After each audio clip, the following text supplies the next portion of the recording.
You're killing me, Smalls. We making movies, no acting. I'm fucking Instagram action shit. UPS shit with packaging. I'm smoking weed out them packages. If I ain't got a gun, I'm stabbing it. I got some leftover lean in the cabinet. I can hit your little hoe, but she average. Poke on that pussy just like it's a top of it. We making movies, no acting. I'm fucking Instagram action shit. UPS doing the packaging. I'm smoking good ass weed out them packages. I can't lie, 'cause I ain't capping. Okay. Welcome back to the DNA podcast. It's your boy D. It's your boy Antonio. And I'm Sophia. This week we have a special guest, Sophia. She's owner and creator of Sophia's podcast. Yep. Actually, it's Asian Cinderella, but we go by that name too. So. And we're glad for you to be here. Thank you for having me. Of course.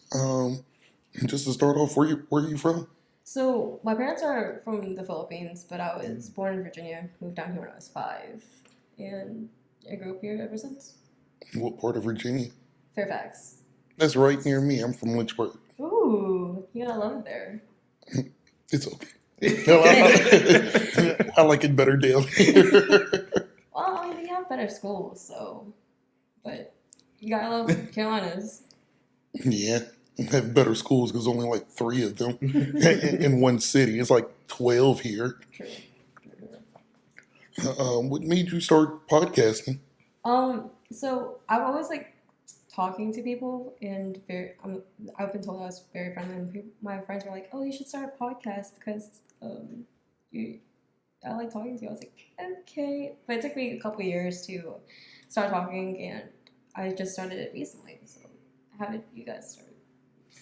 We were in a sociology class in college, and Podcast cover, and where did you come up with the name? Because it's quite a great name. So how I came up with the name was because of what happened my senior year of high school. They had told me to do the seniors for senior week said to dress up like you're going on the red carpet. So I became very extra, and I went in a full-on gown. One of my friends' brothers, he was like, "You look like that Asian Cinderella just coming to school." I was like, "Oh, okay." So that's kind of stuck, and that's how I got the Asian Cinderella name. What was the other question again? What topics do you cover? So for my first season, we're just talking about college life, college experiences. I'm trying to pull in other people. So when people kind of come to my podcast, they're starting college or just ending college, they could just they're like, "Oh yeah, we experienced that," or "Hey, yeah, we need that." It's also helpful for adults too, just to help them out with how they could deal with their kids going off to college and what to expect. I think that's a great topic. We actually couldn't find your podcast. Yeah, sorry, we just started it out. And so I was like, "Oh, you got to listen to it to come up with questions." Oh, she's rebranding. Yeah, it's a lot. I told myself, I told my cousins asked the same thing. Are you rebranding? I was like, yeah. Me and my friends wanted to make it more professional, because our first one, the first profile picture, was just playing around with computers and seeing what we could do, and not many people were into it. So we were like, okay, let's take it down for a couple months and then come back with it. Have your topic always been college themed, even the first time around, or did you just discover that's what you liked to talk about most?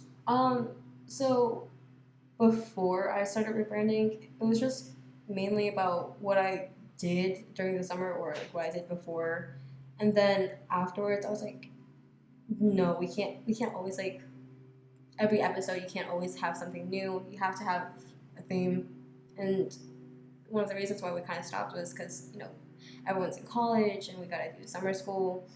So I was like, let's just make first season about college because we're all college students, and we should help with that and work around our schedules about it. I know we started the last 2 months of college, and we had to go on hiatus because we had to graduated, and we had to figure our lives out for where we were gonna live at and all that fun stuff. I moved back home for a few months, and it was I moved into a car for a few months. And I I had no idea if we were even going to keep doing it. It was just going to be a 12 episode thing, and we were going to be done forever. But we eventually figured it back out. We came back out. Have you had any issues with that? Like time scheduling or issues with setting up times to record, all that fun stuff. Mm-hmm. Yeah, I think that was like our problem as well. So that was fun. How do you make time to record? Because like for us, and it's weird getting guests because it's like, so y'all only record 2 days. And there's only 2 days that we're off at the same time. We would honestly we do the podcast like once a month, so we try to make our weekends like free, but with work and all, we have to. I would like record something, or people would throw like 1 week we would have topics, what to do. Second week we would try to put bits and pieces together, and then third week we would try to record. Fourth week editing, and see how it goes from there. But I think, yeah, that's pretty much how we did it, and I think it's like easier that way if you do it like once a month. What about you guys? Like, how do you? We record once a week. Yeah. We at least try. Believe me, we know the challenge is like once a month would make it easier because just editing itself, we kind of have to speed up the process. Well, we've taken shortcuts because we made it simplistic. And so, like, now, background stoic, it's us. It's easy to crop out, what we need to crop out. And from there, we're just editing the clips and make sure that they flow together. But a little bit of extra time would help. Yeah. And we have tried to record 2 episodes in a day or whatever, so we can be up on an episode. I feel like every time we do that, something goes wrong.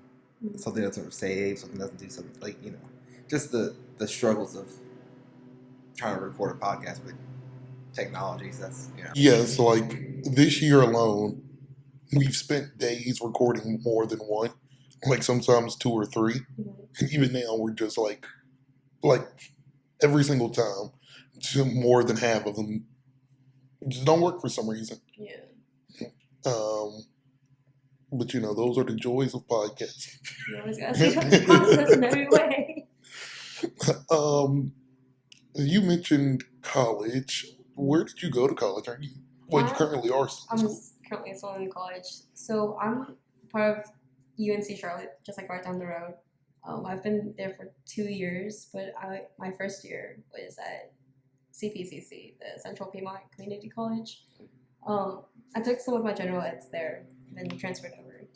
And then I'm still stuck in the 3rd year because like my credits have been affected after I changed my major kind of late. So What did you change from and to? biology to psychology with minor in sociology. So kind of related to you guys. I came close to switching my major to psychology. I think we had to take one psych to graduate. Yeah. And I took another psych for my free class. And I was like, I like this shit. But by the time I took the psych 2, I was already a senior. They said I would have to have another year if I was to switch. Nah, let's just roll with what I got. It sucks sometimes because like sometimes like the credits don't even go in, and I'm stuck with like, oh, what do I do next time, or am I gonna fail? Well, And I think it's still like college does that on purpose because like I feel like all credits should match except for the specific credits for the major. So like all psychology credits should fit into history except for the psychology credits. I just need to take the 4 history classes and be done. I feel like that should work, but with history, it covers like more than just psychology. And then you have like the different branches in psychology as well, like the children's, the adults, teens. When I came into it, I was like, I just want to take psychology, you guys. Why is there so many branches?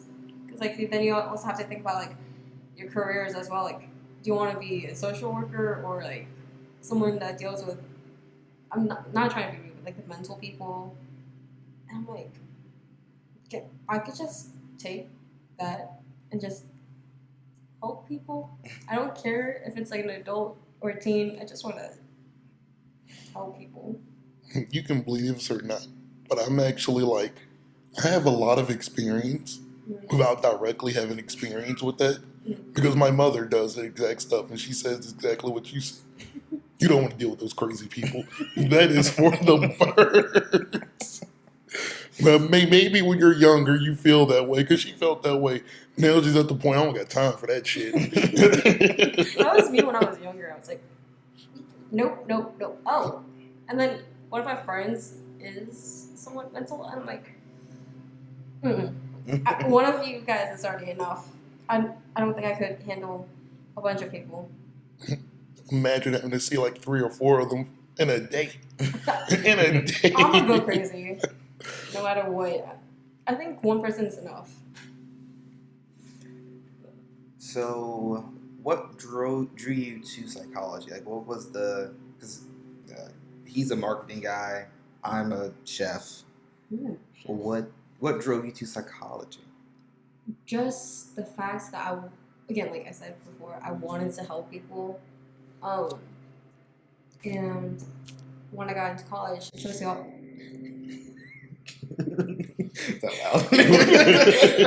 Sorry. So I did something stupid. One like, put it bottom like yeah, but like I needed my whole arms to turn, and so I tried pushing it out.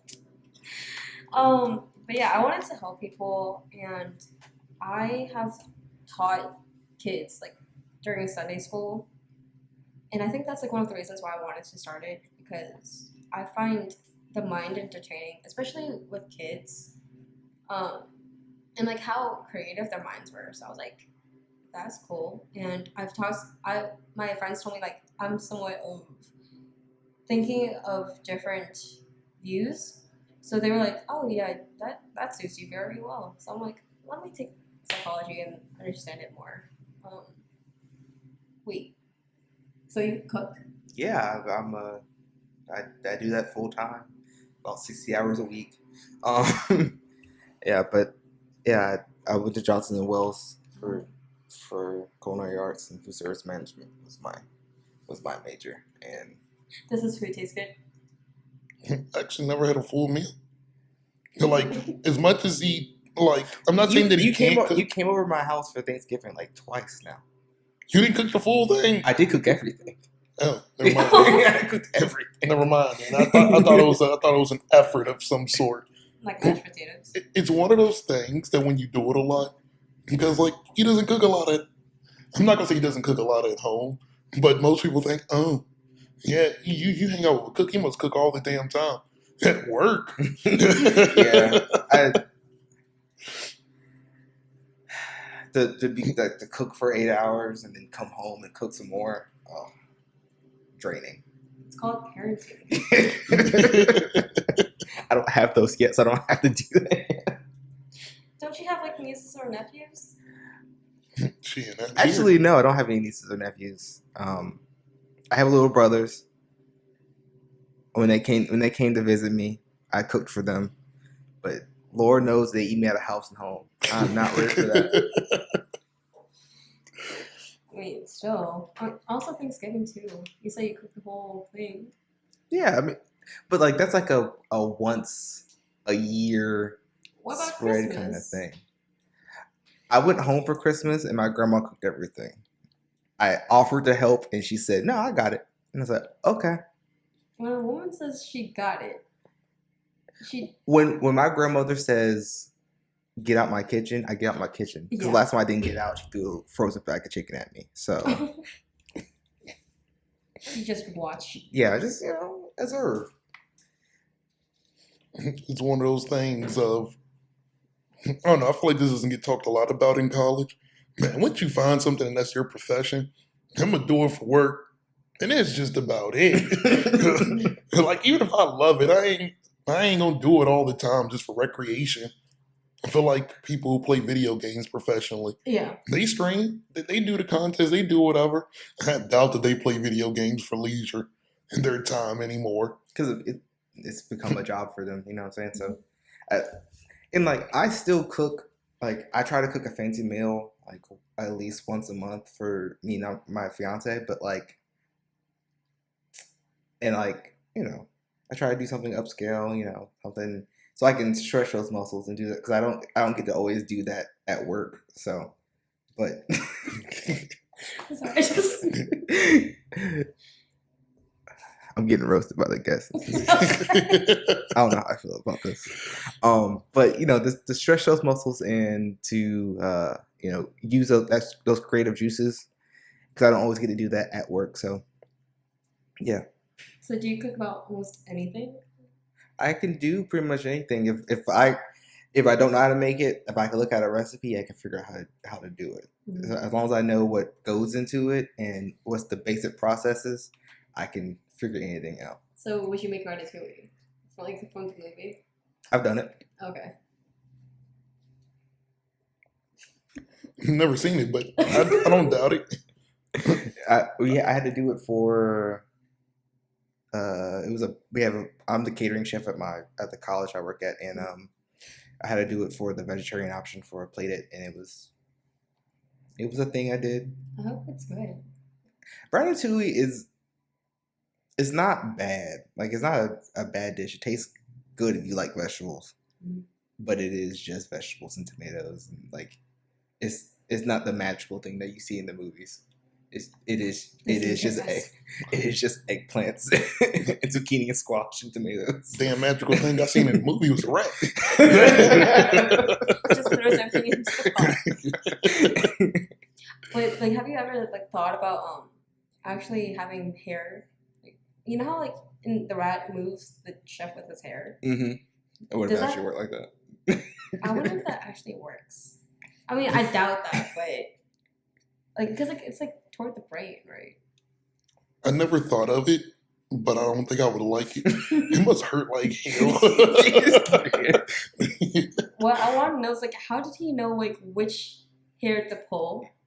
Because the neurons doesn't really work like that, or the muscles don't work like that. That's one of them Disney things.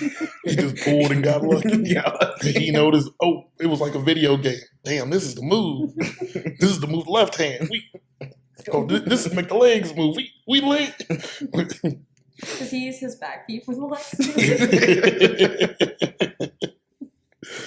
It was like commanding a Megazord in Power Rangers. And then, I don't know. I feel like Disney kind of blows up different proportions of different things. Like Pocahontas. Pocahontas was 12 when she met John Smith. Yeah. Yeah, that story is very creepy once you figure that out. Yeah, did he rape her? It wasn't love. It was, I took you. Yeah, it looks pretty bad. If you notice, they don't use Pocahontas really for Disney princesses anymore either. Why? I don't know. Maybe because all the historical things behind that. Because when you see them all together, just lined up, just take a look. Pocahontas is never really lined up anymore. Or she's in there. She's in the back. She's off to the side. She's not one of the main characters. The main character is Cinderella.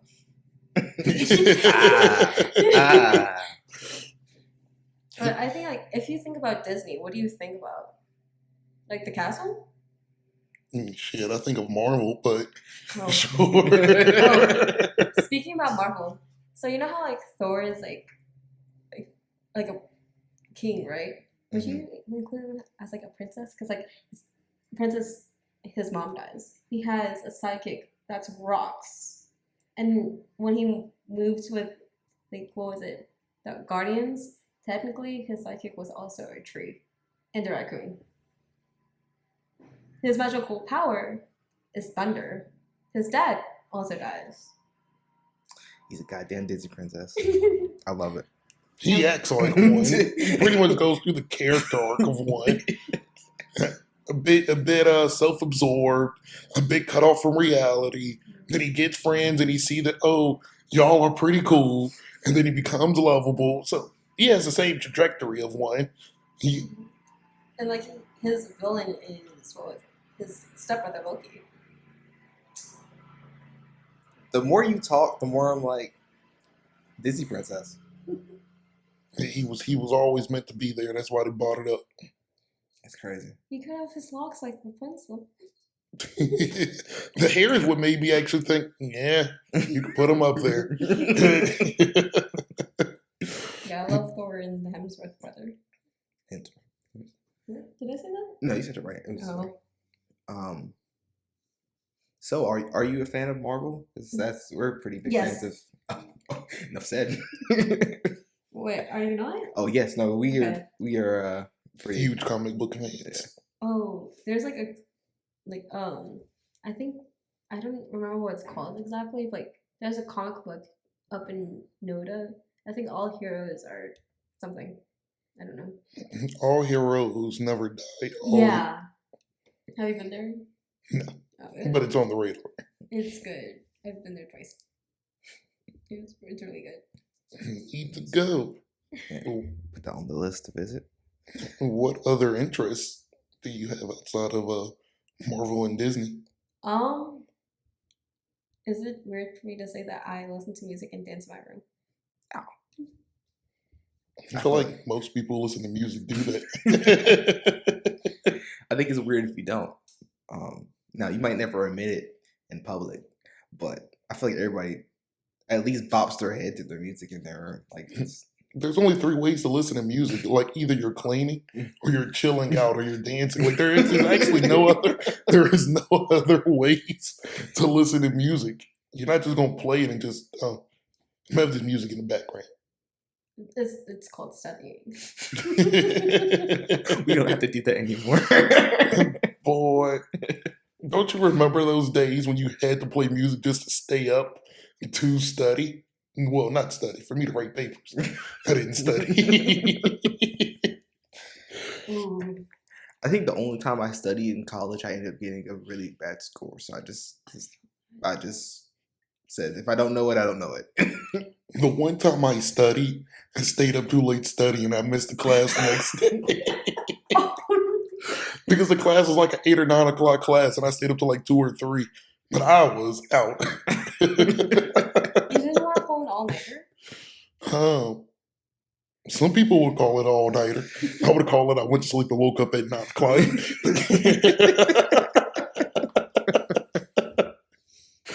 The all-nighter denotes that you stayed up during the day and all night. I just went to sleep during the day. Night. Yeah, You should call it night owls. I have never been able to. I've only pulled one all-nighter, and I was like, I don't know, in high school. And I think I was playing I think Modern Warfare 2 had just dropped or something like that. I can't remember what it was, but I felt like trash for the next 3 days. So I just said, this is not for me. I have to at least sleep 2 hours. I pulled 2 all-nighters after I got my wisdom teeth taken out. Oh, now I was out like when I got mine out, I slept like a baby. I was about to say, you stayed up all night? I mean, it was like the week after I got my wisdom teeth taken out, and I pulled 2 all-nighters for no reason. So I was like, I'm gonna go cleaning and not bother when. So I put headphones and I started cleaning the house. I shouldn't be doing that though. I pulled all-nighters all the time in high school. Black Ops 2 dropped. Ooh. I would get home from football practice and shower, eat, play. You can only pull all-nighters when you're not checking the time. Me playing. Damn. It's 4:30, 5 o'clock. I gotta be up at 6. Man, let me go ahead and go to sleep for this 1 little hour. Like shit after this 60 minutes of sleep. And we did it. We went to sleep during the day. I think that's my MO. Go to sleep at like, I don't know, go to sleep at like 12. Sleep through your classes. Yep. Go to practice and do it all again at night. We're ready. And this is before I drank coffee, so I had no caffeine. This was just adrenaline. But I feel like it's easier to do when you're young. Yeah. It's way easier to do. I mean, if you're with other people and you say that let's pull an all-nighter, I don't think you could do that. Because me and my cousins tried before. We ended up falling asleep around like 7 in the morning. And then woke up 2 hours later. It makes sense. On campus, do you stay on campus or off campus? Off campus. On campus, we didn't pull all-nighters, But we averaged 2 or 3 basically.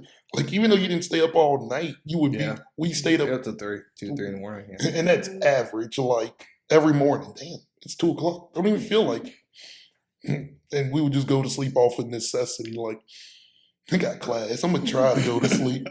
We'll see each other the next day. Did you go to sleep? Nah, bro, I was in my bed on my phone. Scroll through TikTok. I'm trying to go to sleep, but I couldn't. Where has the time gone? Party time. What do you plan on doing after college? Just a job that will pay me good, and then find something later. I don't know. I mean, if you think about it, when people say like, "What are you going to do in 5 years?" You think you're going to do something, but then things change within like a week or a month or a year. So I'm like, I'm gonna just live it out day by day. But I do plan to just do my regular, just work. That's basically how I live life. I give a general description of what I hope to be doing in 5 years. But one of my professors always said, if you fixated on one thing, Mhm. you might let other opportunities slip. And so it's like, I want to do some stuff. If being a social media personality is what I'm good at, I'll switch gears. And I'm not tied to anything. You know, I was the opposite. I had a plan. I had, I'm going to do this, and this, and I've reached quite a few of those goals. I've progressed my career before the point I wanted to, and I set a goal I was going to be a sous chef by 25, and I did by 24. So like, it happened the way that I wanted it to, but at the same time, I feel like it is kind of better just to live life and go, but also have some general goals that you want to reach. Mhm. And, I want to buy a house by 30. Yeah. And so you have a off distance goal to get to, but not so much set in stone. Like you plan for like a month, and then plan another thing for another month after. Yeah. Yeah, because, I mean, I kind of live like for like both of you guys, because I don't, again, like what he said, I don't want to live, like one thing and then just like miss other opportunities, which I get a lot. And then, yeah, it's good to have like one set of goals, but like I was also taught if you don't, you have to just like let things happen, because things change a lot. I think there should be a separation between personal goals and professional goals. Because like my personal goal, like when you have personal goals, I feel like those are better. Like if it's collecting something, if it's watching something, if it's doing something you like, there's not really a time frame on it. You just hope to get to it. Professionally, that's when it becomes kind of murky. Like, oh, I want to move up in this company by this time, but what if that doesn't happen? Yeah. What if that Just company goes- goes under? Yeah, What if something something outside of your control happens? but if you collect like comic books, well, it's personal. You can always collect it. There's nothing that's gonna go away. Yeah. So yeah, personal goals, got plenty of those. Professionally, Always have a backup for professional goals. I don't have backup for the backups. I mean, if Plan A doesn't work, there's 23 more alphabets to use. Yeah. One thing that said a lot in college, and God, I can't stress this enough. You just got to keep applying because everybody goes through plenty of no's. But damn, that just does not say it enough. Yeah. You just keep like, I've never been told no so much in my God-given life. when I finally get a yes, might think it's fake, might think it's spam. I mean, I also want to. I can't stress that enough either. But also I feel like you should keep moving up. Is also what I want to stress. But what I want to stress the most is for the high schoolers, because they're like, oh, college is gonna be easy. Oh, college is gonna be no, like there are certain things that high school doesn't teach, like cooking or applying for jobs or these other stuff, and I'm like, you're stressing on like going to college and not writing or writing in cursive or all these other stuff. I mean, yeah, there's like certain schools for it, but I feel like all schools should do it and like teach them how to do taxes as well, because that's, you may be doing that, but at least teach these kids, because it's gonna fade away in the next upcoming generations, and I feel like I can't stress that enough either. Yeah, I feel like high school and even college didn't prepare me for adulthood the way that it really is. Like they don't teach you how to balance a budget. They don't teach you how to do your taxes. They don't teach you like the processes of buying a home. You have to find all that stuff out yourself. You know what I'm saying? Mm-hmm. So it's like, and it's like, I feel like the system kind of sets you up to be a worker and not, and just like a mindless drone kind of worker. Mm-hmm. It doesn't set you up to be successful in your career and like as your life as a person.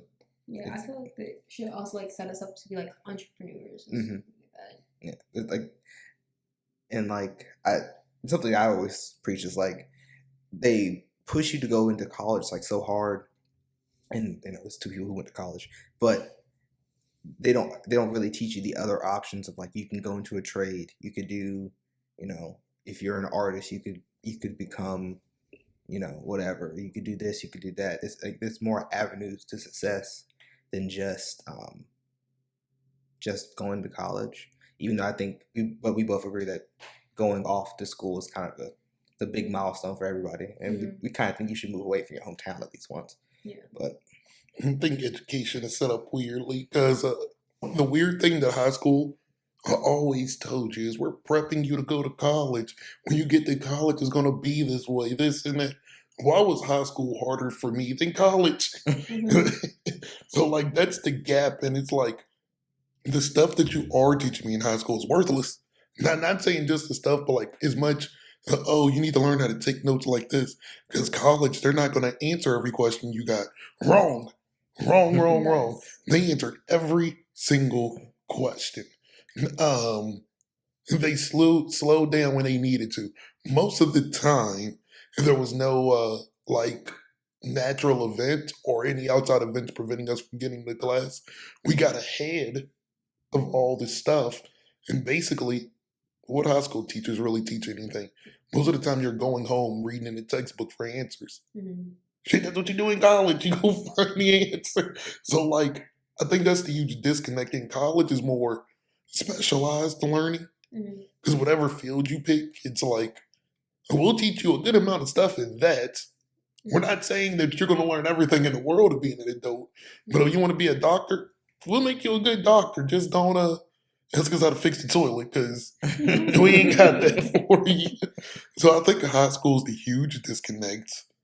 Because it's just like, what are you teaching if you said you're preparing people for college? The people who went to college said that was like fake preparing. Mm-hmm. And that's where we're stuck at. High school teaches you something for college that you don't use.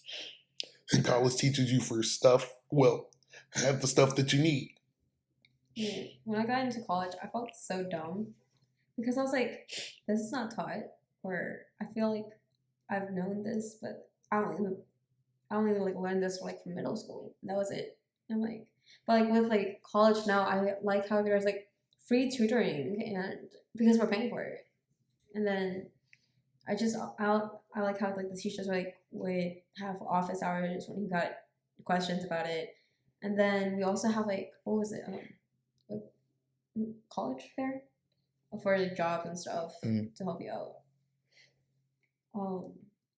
And all that's made easier because like we're grown too. I used to hate that high school teachers will be like, you got to set up time to meet with friends and do this and that. It's called time management. Bro, my family has one car and my mom works all the time. How the hell am I getting to their house? But we're older. Most people live on campus. So it's like, oh, you can come over, or you can stay out later and do this and that. But like, it's more realistic in college to do these things as opposed to you telling high school kids that, what if you did extracurriculars? Like, I'm not sure if you did one, but me and Antonio were athletes. I got home on average at 8 p.m. after school. Whose house am I going to at 8 p.m. to go study?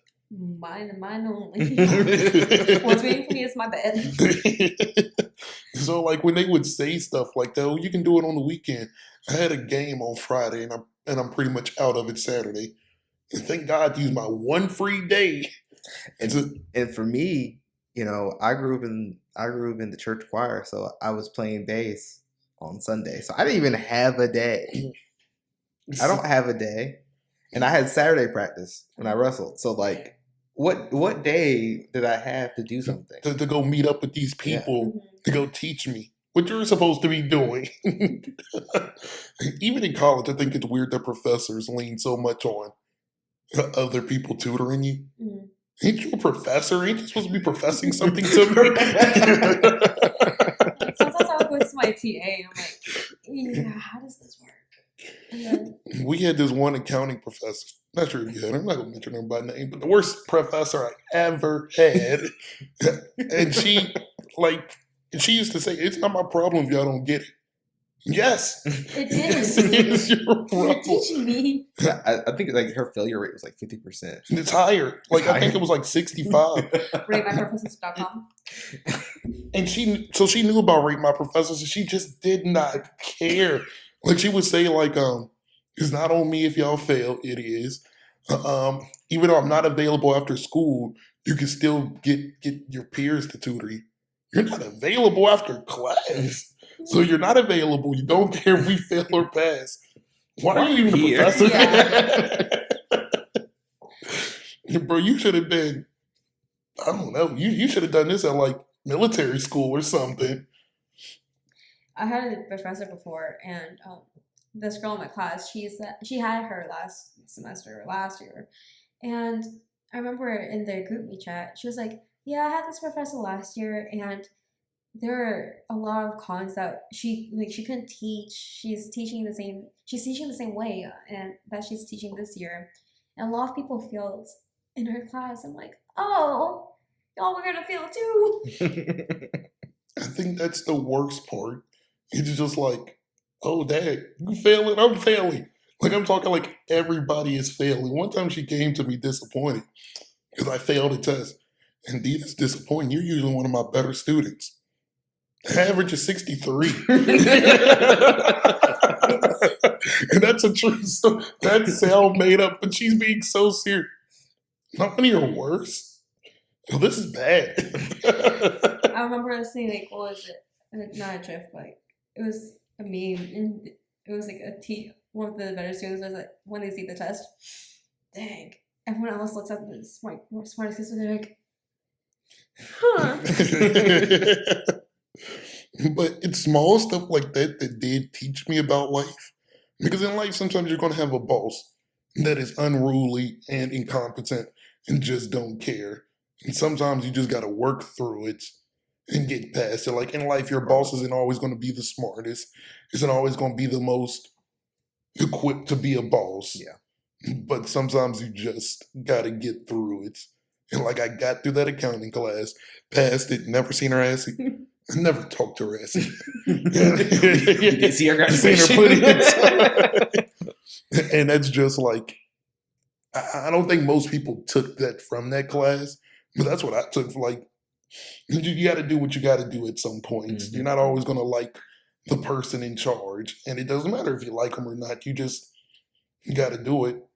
I do it for the money alone. Oh, for facts. What things have you gotten from college? The things I got from college was like, don't take life for granted because a lot of things will pass. If you're a loner, it's okay to be a loner because all your friends are in different classes.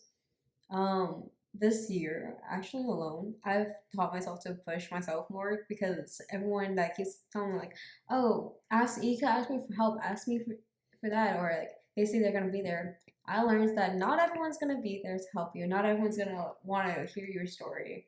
Not everyone's gonna like be in your corner. And you like the only thing you need to know is the if you have yourself in your corner and you know the truth and you have your family to back you up, blood related or not, then you're fine. Not everyone gotta believe you. Not and as long as you keep fighting for what you know is right and what is right with like government and all that stuff, and I think that's the only thing that's taught me and kept me motivated to go to school. And teaching yourself is the key. So yeah, I think that's life. I think it's Yeah. great. I think that's the main thing that you should take away from college. Yeah. That pretty much sums up my college experience. You just gotta, and for me, I didn't even have family to go back to because the first 2 years I didn't have a car, and then my family's 5 hours away. Mm. So like, even if I did go home for like 2 days, I gotta be back by Monday. So like, what was the point of me driving 5 hours to go back home? And it's like you had to figure out I am really out here by myself, and I built a family of friends at school, but you gotta surround yourself with like-minded people and push each other further. I think also it's good to have people who are not somewhat like-minded, because if you surround yourself with like-minded people, then you're not your thought process is not going to be pushed or Very true. So I think you should have both combination of like-minded and non-like-minded to see the bigger picture of what you're actually dealing with. And I think that also creates history because like in school you're taught like some things about like Hitler and the Jews, and then you're seeing both sides of the story. Once you like set out the scenario or like the setting of what you're doing and replace your name with someone else's name and then replace your friend's names with someone else's, see that story, pick out like what went wrong and what went right, then you kind of learn from that experience alone. I mean, that's like what I did recently, and I think it does help a lot, especially with mental stuff, because before I never thought of it. I was like, oh, it's always your problem. It's always like a you problem. It's not my problem. It's not I problem. It's a you problem. But then after I stepped back, I was like, oh, it's a me problem, I problem. And then I just like, oh, it's like, okay, so I'm like, let me re-change that to do what could make me better. You could have that person like saying, oh, it's a blame. That's always like blaming the situation. And then just like step back and say like, okay, yeah, let me rephrase that for you. Stuff like that.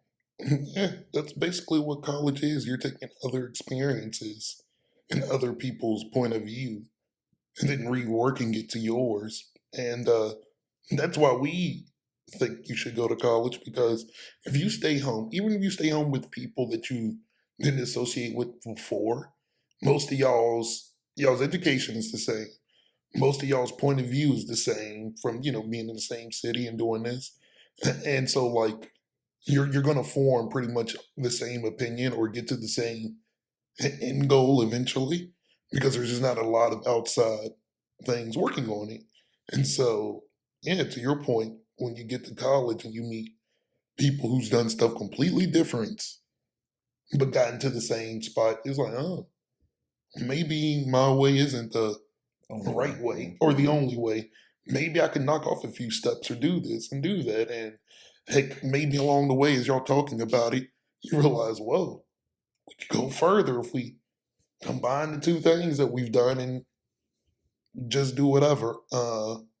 Yeah, I think that's the huge. I think people who really take a lot from college is what they do, because you have some people stuck in their ways and don't make friends, and when they do, things fall apart, and it's always the other people's fault, and it's this, what are you doing? Like, shutting yourself out at college is literally worthless. You might as well go home if you shut people out at college. You're supposed to go there and meet people. Yeah. I mean, I also like how college is not just like one general area, but it's like also people coming from like different countries and different states, and I think it's a good way to learn. Is but also like as in jobs as well. If you don't go to college, you'll eventually have that problem in work. But if you are in college, you experience that a little bit earlier, and then when you get into a job that has that same situation or the same uh, difficulty, then you would already know how to like work around it. And I think that's like why we should push for like college, even though you're gonna be in debt after how many years you're in college, you're still gonna figure something out. Yeah, I think work is always the end goal. Obviously, work is the end goal. But how I look at it, and it's like you don't need college, but college helps transition you into work because these experiences people still face at work. People who don't think like you, people who come from different perspectives, different countries. How are you going to react to it? In college, you've had experience doing this, so you know how to relate to it more as opposed to somebody that just entered the workforce. They might, and I see it all the time, they react badly to something because it's different. And so, like, and at work, people could be stuck. This is one thing I hate about work in general. I've been doing this for 30 years this way, and things have never went wrong. But you don't think there's room for improvement now?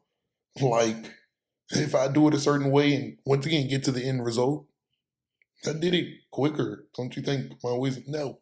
I've been doing it like this. I'm okay. You're not even listening to another person. You just, I'm not saying your way is wrong. I'm just saying, is there not a better way after 30 years? 30 years ago, they weren't driving cars like we are now. I doubt somebody wants to keep making cars the way they did 30 years ago. You just adapt.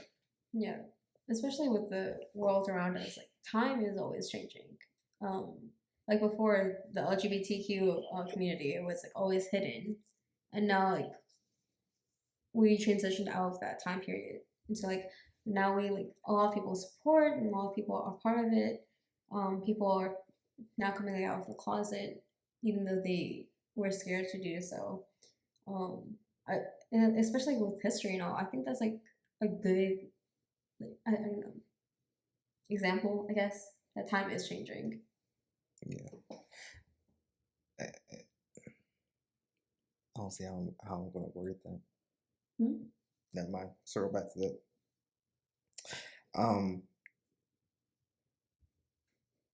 Yeah, I just to piggyback off of what you and Dee were saying is like to go into the workforce unprepared in that way is detrimental to your success in your career. Because we fought for people who went straight out of high school into work and say, and like the way that they think, I think their critical thinking skills aren't always the highest, just because like they're just not put in the situations that they had to think super hard or find a solution to like a difficult problem. And I think that's one of those things that you learn in college is like, how can I solve this issue in a non-linear way of thinking? You know what I'm saying? And I think that's one of the things that you don't get when you don't go to school. You don't go to college, let's say. It's something in college that like directly is like in the workforce. I know we all had a professor come in. All the material you need is online. You don't need to read it, but if you have questions, it's there. And that's their way of saying, I'm not going to answer every single question. I will answer questions you have if you read it and still not sure, but I'm not just going to spoon feed you information. And like, I've never looked at that information because most of the time those classes that I was already good at. But that's how work is in general. Like most people, I don't even call it taking initiative. It's just, why didn't you do this? Like if you saw this happening, why didn't you do it? I wasn't told. But you've seen this happening, right? Like you knew that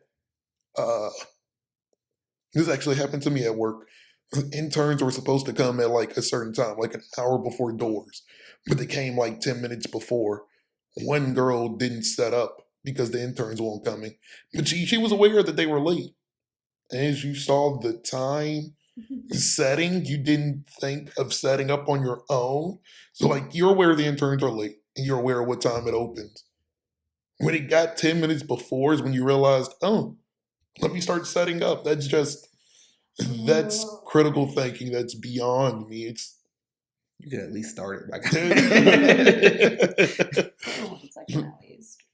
or like for me, sometimes a lie is better than the truth.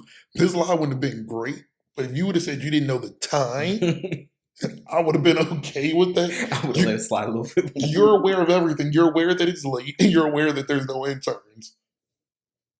What if they just don't show up? And so, yeah, like it's small stuff like that I see a lot. It's no, like you said, it's no real critical thinking. And it's just, yeah. You can't be spoon fed everything at work. I can't tell you consistently, when you're done with this, do this. When you're done with this, do this. When you're done with this, do this. You just do it. If you know you need to do it, just do it. Mm-hmm. Yeah. Have you stepped into like the corporate side of working yet? It's something that we talk about quite a bit on our podcast, just because we live that life right now. And have you stepped into that world? Oh, I don't really think so, because for right now I'm just like really focused on school and like getting to my end goal of graduating. But like with work, I would say like, not exactly, because I do like, again, I work part-time. Mm-hmm. So I'm like, this work is just like somewhat like a side hustle or something. And then Gotcha. it's the main priority for me to graduate. But no, not yet. I think that could be a very good topic for you in your podcast, just because like the corporate world is very different, and like we said, like incompetence and bosses not being the smartest light bulbs in the pack and all this other stuff. Like it's something that you encounter more and more the longer you're in there. So you should maybe we can be on your podcast one day. Yeah, we can talk about it for you. I got 3 words to sum up corporate. Man, that shit's stupid. That's 4 words. I don't have too much for you with that. It's something. When you get there, you'll know. And just let those words ring into you when you get there. It's, yeah, man, this shit is stupid. Also, one of the reasons why I'm not going to say anything about the corporate is because I might end up in a workplace that is corporate, and I might become the boss of it if there's a slight chance it would. Therefore, I'm not going to say anything because I don't want to ruin the reputation of anyone or anything that's in that area. And I mean, that's what we need more. And it's like, I hate corporate with people who just don't care. Like, it doesn't matter. Other people's well-beings don't matter. They don't have hopes. They don't have dreams. But, like, you need like-minded individuals, like yourself, like us, like people who want to see others do well. And it's not just going to, who's not in it just for themselves. That's the corporate I specifically hate, but that makes up like 80% of corporate. But there is good corporate out there where they care about their employees. Your managers do care about you doing a good job. They want to see you succeed. You do get rewarded for, being a great employee. Places like that I'm on board with. That's how I imagine corporate should be. Mm. Like, yeah, that's how it is in my head. Like, Amazon must be running like that. It's no way. They that damn profitable and not care. But I bet they don't care. They do not care.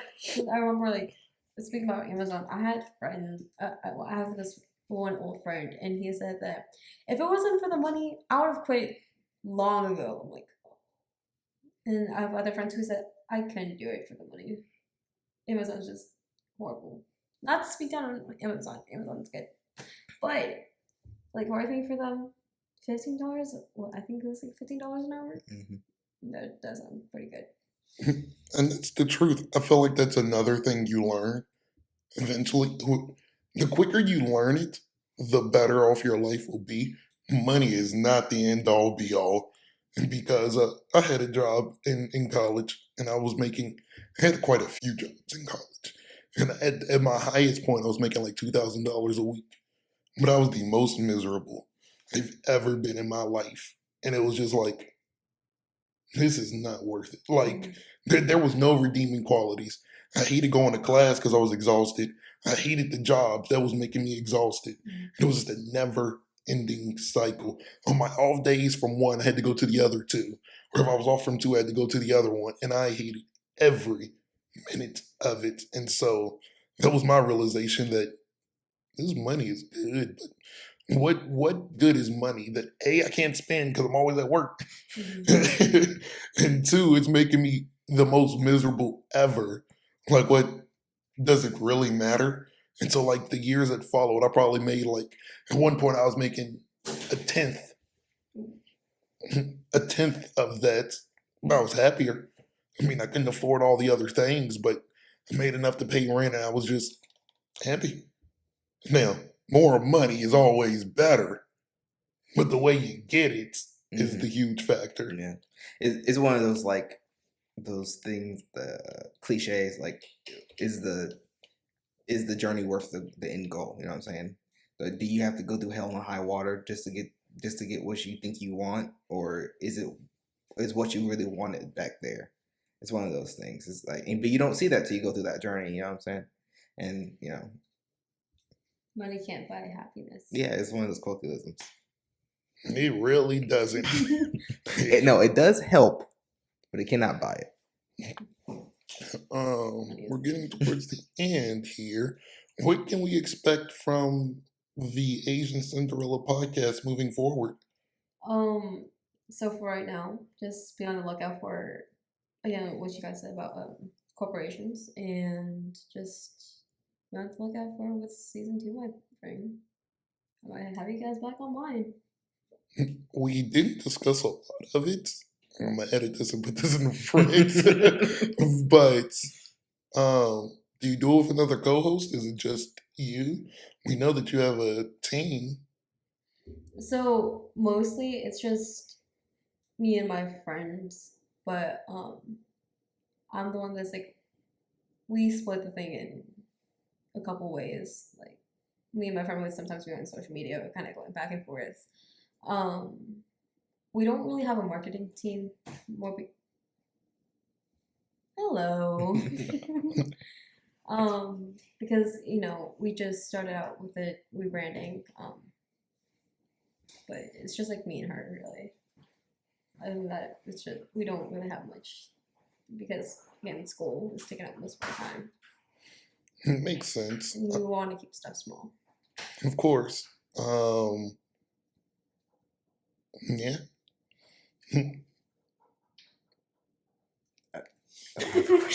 sorry. This that awkward time we run out of questions. When can we expect for you to be back up? Like, when am I starting to be back up? Expect me probably, what's this month, September? September, yeah. October 10th is probably when my next one's coming out. That's my sister's birthday. That's funny. Ooh, happy old birthday. But I plan to have the 10th of every month, because that was my last one that I opened up. My question is for you guys: what do you expect in the future? Like, where do you see this podcast going? You're rich as hell. I would love to make it my full-time job, and we do this for a living. But if it stays this small, it stays this small, and I enjoy doing it because it's fun to do. So, but if it can make me money. Expectation wise, truthfully, we've been focused a lot more recently on making this a business and making this doing more than just recording. I think aspects of that is starting to fall into play, and we've been on for a while, and to like well, I guess like it's all a game when it comes to podcasts. First, you need to get the following, but then when you get the following, you start spinning off other things and getting stuff. So it's like right now we're looking to get sponsors. We're looking to once we get sponsors, we can start elevating our equipment a little bit more. Have more guests. Um, if we start making revenue from this, we don't have to work as much. I mean, obviously, at first, it's not going to be something to just quit our jobs off of. But if we have more time to record, that's more opportunity for guests to come in. And even if this is just like a part time, and I'm able to do something else part time, that still gives me more time to focus into this, and and also pursue our other unrelated hobbies and stuff like that.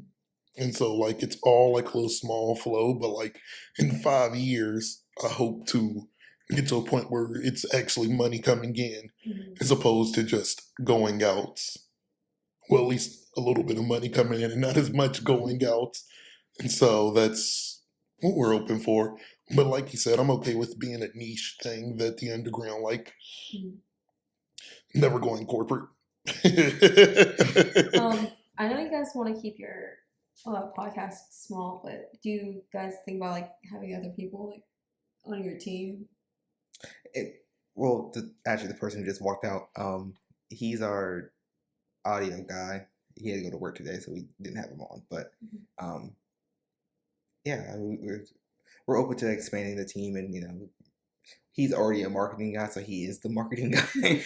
But and we're open to if anybody wants to join to help, and if they contribute like anything to the team, we're open to it. We're open to I can edit y'all's videos better. Shit, go ahead. I'm not saying this is peak quality anyway. Y'all can do this and do that. Like, I'm a firm believer that it takes a team to back even just the individual. And so, yeah, if we grow to 6 people, I won't be opposed. I'm not going to be like, damn, slumlord to them. Like, I'm not going to treat them like shit just because we started it. It's whatever, whatever steps is necessary to take it to the next level. I'm not opposed. Have you thought about growing your team? Yeah, but again, I want to keep it small, simple. Me and my friend, we kind of like use the link, and this thing called Linktree, and then we also use Canva to post stuff out, which I think is like really helpful. But I do really want to like expand the team to at least like maybe 3 more people, 4 more people, just to help out balance it a lot more. But I hope we do get like a lot of equipment coming in later in life. I think we asked this, but it's more focused now. What challenges have you like faced with the podcast? And like, this is kind of can't think of the word, but it's a lot of work. Some people think we just record. Oh, y'all just talk and that's it. Like all the background stuff that goes into it's like all the challenges that come with it. Okay, so the challenges that I come with like the podcast is like just like all the editing and just keeping up with what you need to talk about or what you want to do with it, because everyone is different with the topics and all that stuff, and not stumbling over words as well, because I'm kind of focusing that on myself, because as a clumsy person I do stumble over my words and air. But I think the most challenging one would have to be how much effort you put into the podcast, because sometimes you don't have enough time to do it. And also with the rebranding, that's one of the hardest things I had to do, because it was either do I want it to look professional or do I want it to look childish? What can I do to make people want to listen to it more, or how can I reach my audience more, and all that crazy things that goes into it, especially with editing and like clip-ins and snips and how to transition it together. I think that's the hardest ones. Yeah, that's all stuff we face. And like when people hear it's like, oh, so you editing itself could take a week. It could take this and that let alone for us social media. Even though I'm a social media guy, it's hard to I don't know. It's hard to do my own stuff. If that makes sense. It's easy to do other people's social media stuff. It's not their voice. It's not looking at them. It's I'm doing it for the job, but it's constantly posting. It's constantly just staying engaged, and people don't see that. Now we don't do it the best, so that's why they don't see it. But we're aware, and like it's a lot. It's a lot when you just think about it. All the blood and sweat. And the tears. Can't forget the tears. Just pour a lot of water. Do you see all my tears coming down my face? Even funnier, we've been getting better at it because we text more frequently now. But God, it used to take us forever to come up with topics. Oh God, it was awful. I used to live on the other side of town, so I used to pick them up from the train station. And then, like, we would be, like, driving back and, like, so what are we going to talk about? I don't know. And then we would sit in the house for, like, an hour. No, it used to be hours. like, basically, we'll get together at 2. Either, if we really didn't have an idea, we would go get lunch then and try to elongate the process. But then, like, if we got together at 2, some days we don't start to record until 5:30 or 6. Because that's when we came up with the topic.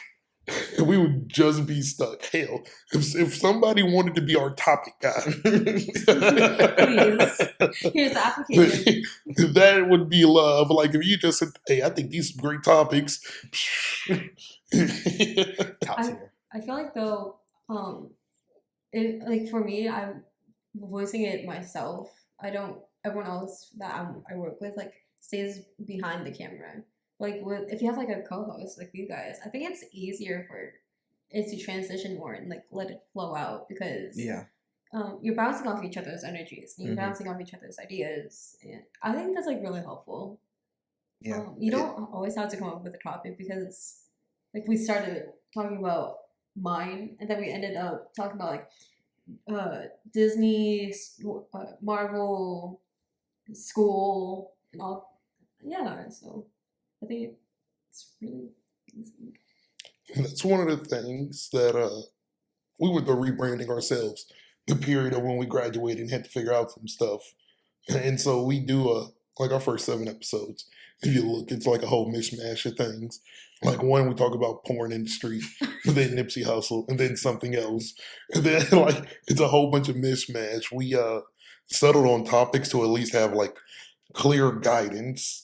And the topics spin off, but just having something clear, at least for the opening 30 seconds of monologue, to just to think about and just to form our thoughts.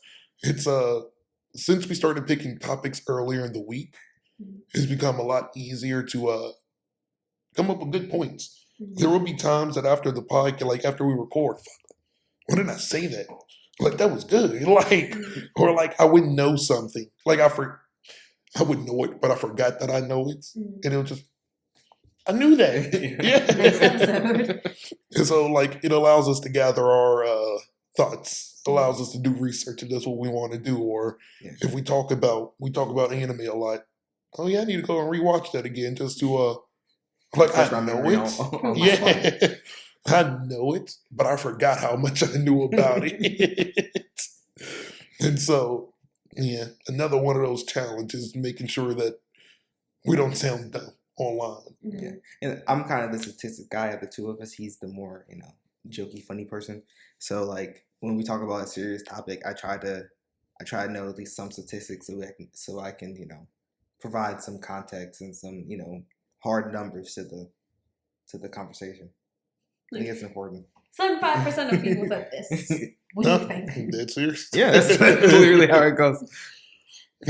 Because like we're also trying to, we're balancing a line of, we don't want to be like super serious, but we don't want to just come off as dumbass kids. Yeah. We want credibility, but we still want to have a laid back atmosphere. So to balance that, you need to know your stuff. You can't just be spitballing stuff and hope it lands. We ain't the president. We don't get that luxury.